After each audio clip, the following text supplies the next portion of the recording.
Hello everyone, welcome to Guru study centre. अगर आप TGT PGT commission clear करना चाहते हो तो आप गुरु स्टडी सेंटर को ज्वाइन कर सकते हो। यहाँ पर आपको बेस्ट कंटेंट डिलीवर होता है विद बेस्ट टीचर एंड यहाँ पे रेगुलर टेस्ट भी होते हैं जिससे आपकी तैयारी जो है वो बहुत अच्छी हो जाती है। तो आज जो मैं टॉपिक स्टार्ट करूंगी वो है आपका स्पर्मेटोजेनेसिस। और इस पर्टिकुलर टॉपिक से भी हर कमीशन में, चाहे आप टीजीटी एचपी टीजीटी की बात करें, केवीएस की बात करें, एनवीएस की बात करें, ईएमआरएस की बात करें, तो हर जगह पे इस टॉपिक से क्वेश्चन आए हुए हैं। तो टॉपिक स्टार्ट करेंगे, थोड़ा सा टॉपिक करेंगे आज स्पर्मेटोजेनेसिस।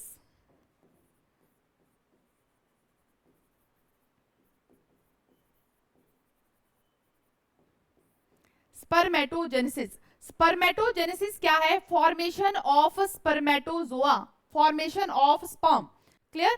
तो फॉर्मेशन ऑफ स्पर्म को हम क्या बोलते हैं? स्पर्मेटोजेनेसिस। फॉर्मेशन स्पर्म की कहां पे हो जाती है? स्पर्म की फॉर्मेशन कहां होती है? सेमिनिफेरस ट्यूब्यूल के अंदर। तो इसकी लोकेशन से भी क्वेश्चन आया हुआ है। लोकेशन इसकी क्या रहेगी? Seminiferous tubule.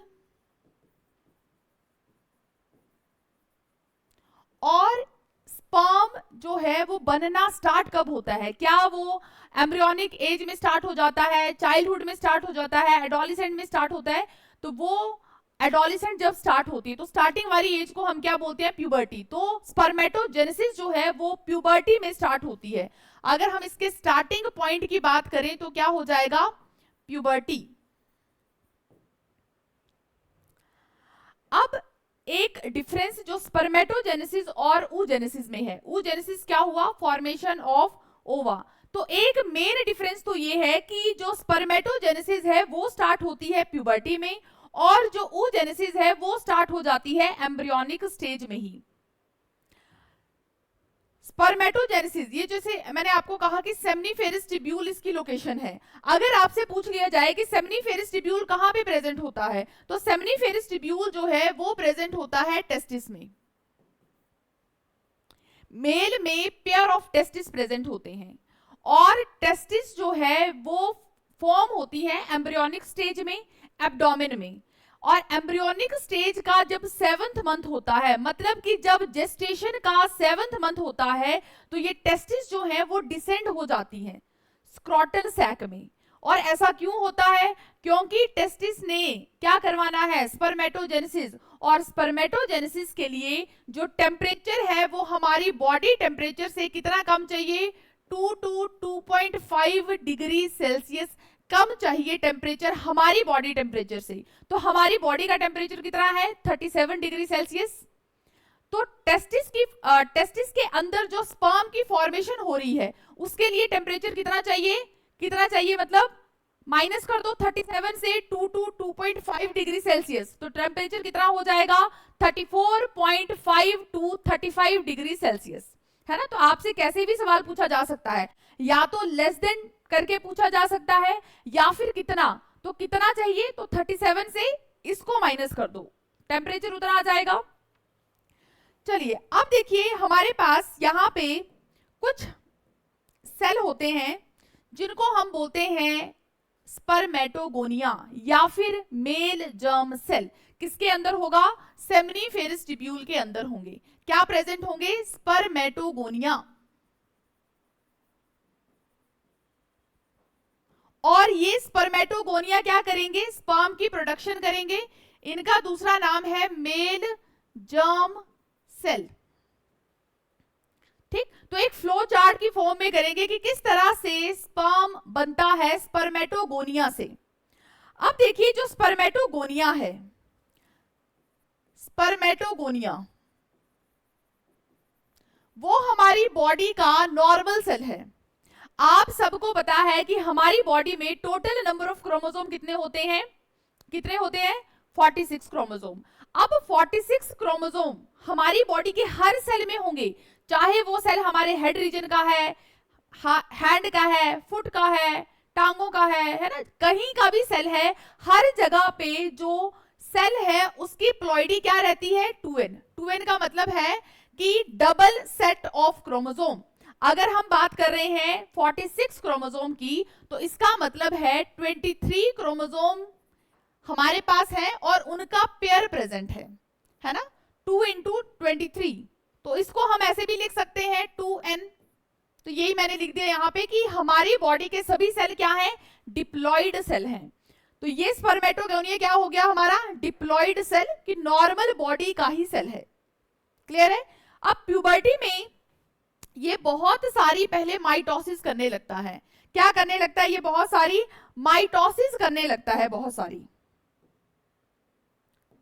और जब ये माइटोसिस करता है तो ये बहुत सारे सेल बनाता है। माइटोसिस करके ये क्या करता है, बहुत सारे सेल बनाएगा, और उन बहुत सारे सेल में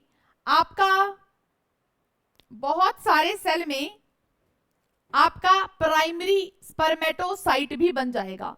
तो यहां पे मान लो हमारे पास सेल बन गए, ये भी सेल ही कंसीडर करो इसको, ठीक है।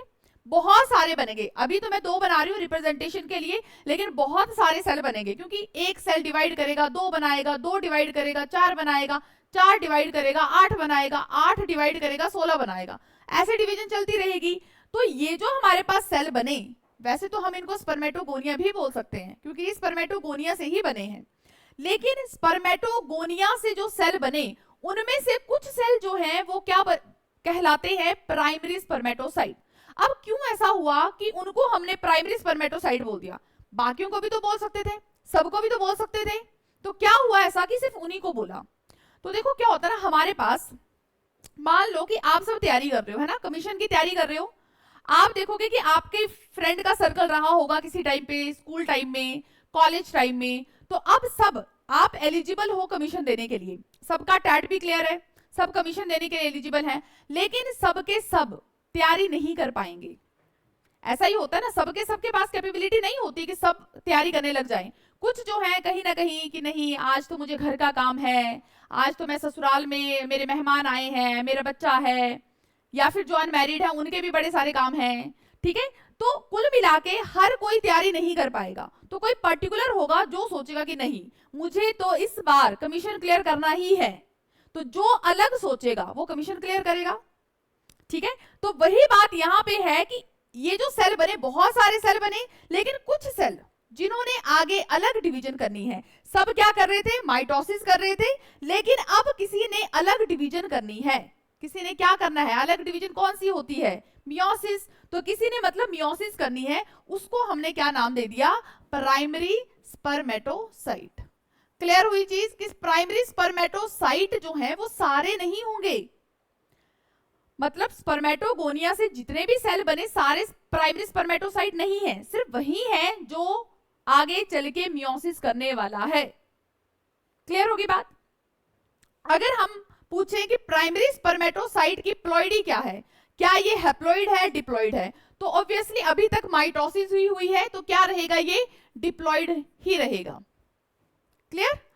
नेक्स्ट अब कि यहां पे सेकेंडरी स्पर्मेटोसाइट के बाद, प्राइमरी स्पर्मेटोसाइट के बाद फिर से डिवीजन हुई, और हमारे पास यहां पे क्या बन जाएगा, यहां पे हमारे पास सेल बन गए, और एक प्राइमरी स्पर्मेटोसाइट से हमारे पास 2 सेकेंडरी स्पर्मेटोसाइट बन गए, सेकेंडरी स्पर्मेटोसाइट।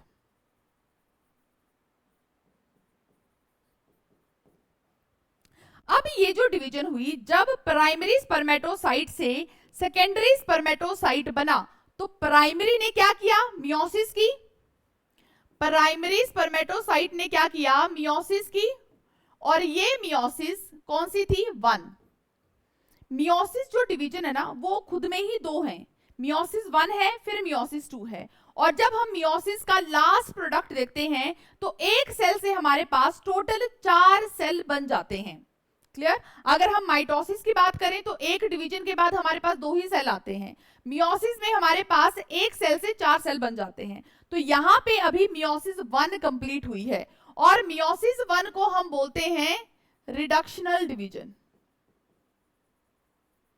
क्या बोलेंगे इसको हम, रिडक्शनल डिवीजन। अब ये जो रिडक्शनल वर्ड है, यहां से किसी कमीशन में क्वेश्चन आया था, एनवीएस या फिर केवीएस में, कि ये जो रिडक्शनल डिवीजन है इसको रिडक्शनल डिवीजन क्यों बोला? क्या क्रोमोसोम नंबर का कुछ रिलेशन है या फिर सेल कम हो गए, क्या है इसका?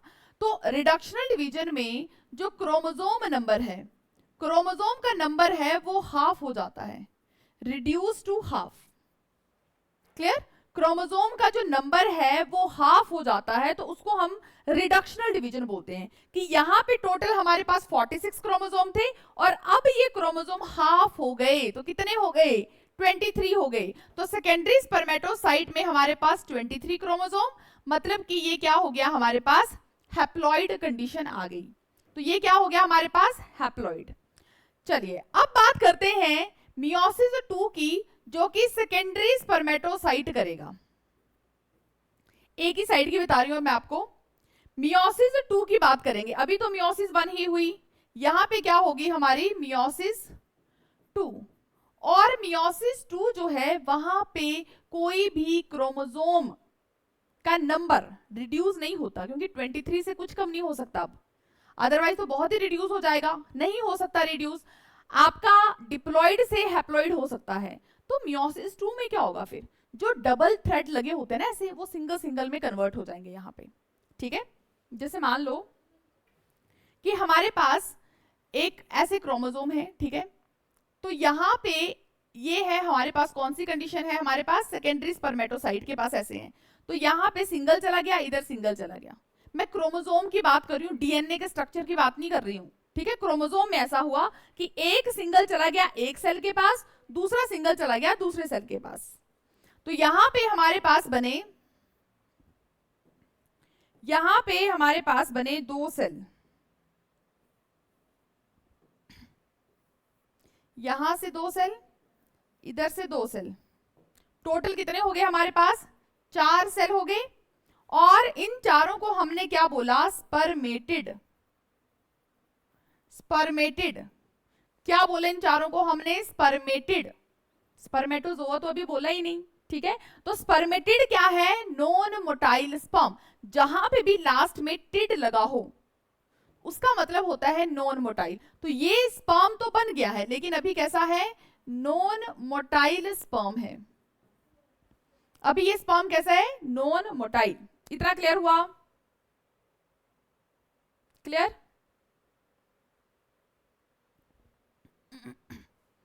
ये स्पर्म कैसा हुआ हमारे पास? Non motile sperm. नेक्स्ट हम करेंगे कि अब डिवीजन तो कंप्लीट हो गई, जितनी डिवीजन होनी थी प्राइमरी से सेकेंडरी, सेकेंडरी से स्पर्मेटिड, माइटोसिस भी होगी, मियोसिस भी कंप्लीट होगी। अब क्या होगा आगे? और ये जो स्पर्मेटिड है ना, ये भी याद रखना, ये एनी होगा क्योंकि नंबर अब सेम ही रहेगा। अब ये जो नॉन मोटाइल स्पर्म है, इसको हमने मोटाइल स्पर्म में कन्वर्ट करना है। कैसे करेंगे कन्वर्ट? तो इसमें एक प्रोसेस चलता है, यहाँ पे आप याद रखेंगे कि यहाँ पे एक प्रोसेस चलता है जिसमें कुछ स्पर्म के अंदर ना कुछ फिजियोलॉजिकल चेंज होते हैं। जैसे जो नॉन मोटाइल स्पर्म है उसने मोटाइल में कन्वर्ट होना है, तो मतलब उसके अंदर कुछ चेंज होगा स्पर्म में। तो वो चेंज कहाँ होता है? यहाँ पे। और इस स्टेप का नाम है स्पर्मियोजेनेसिस।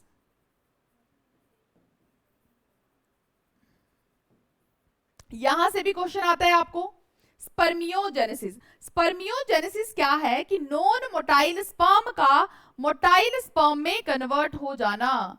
नॉन मोटाइल स्पर्म का मोटाइल स्पर्म में कन्वर्ट हो जाना, उसको हम बोलते हैं स्पर्मियोजेनेसिस। और अब इसका नाम क्या हो जाएगा? स्पर्मेटोजोआ। क्या नाम हो जाएगा इसका? स्पर्मेटोजोआ। स्पर्मेटोजोआ। जोआ वर्ड लिखा है, इसका मतलब है ये कैसा है? मोटाइल। ऊटेड वर्ड लिखा था, इसका मतलब ये कैसा था? Non motile. तो ये हमारे पास बन गया मोटाइल स्पर्म। ठीक है, नॉन मोटाइल स्पर्म से मोटाइल स्पर्म बनाना, उस प्रोसेस को क्या बोलते हैं हम? उस प्रोसेस को हम बोलते हैं स्पर्मियोजेनेसिस। तो इसका मतलब है जो स्पर्मेटोजेनेसिस जो हमने स्टार्ट किया था, तो स्पर्मेटोजेनेसिस में ही स्पर्मियोजेनेसिस प्रोसेस इंक्लूड है। क्लियर हुआ ये सबको कि स्पर्मेटोजेनेसिस एक ब्रॉडर टर्म है, इसी में ही स्पर्मियोजेनेसिस टर्म इंक्लूड है। स्पर्मेटोजेनेसिस है फॉर्मेशन ऑफ स्पर्म, स्पर्मेटोजोआ बोल सकते हैं। स्पर्मियोजेनेसिस क्या है? Formation of spermatid. Formation of spermatid to spermatozoa, या फिर formation of non motile sperm to motile sperm. Clear हो गया सबको? यहां तक कि स्पर्म की फॉर्मेशन होगी, हमने देख लिया कि किस तरह से स्पर्मेटोगोनिया डिवाइड करेगा और अल्टीमेटली हमारे पास क्या बना देगा, स्पर्मेटोजोआ बना देगा।